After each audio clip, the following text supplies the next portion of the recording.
বন্ধুরা, আজকে দেখাবো কিভাবে আধুনিক মেশিনের সাহায্যে একটি শার্টের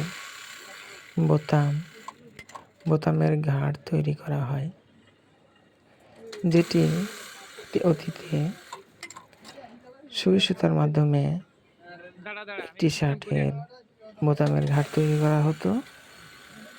কিন্তু সময়ের পরিবর্তনের সাথে দেখুন, অত্যাধুনিক মেশিনের দ্বারা, আধুনিক প্রযুক্তির দ্বারা কিভাবে একটি শার্টের বোতামের ঘাটগুলো তৈরি করা হচ্ছে।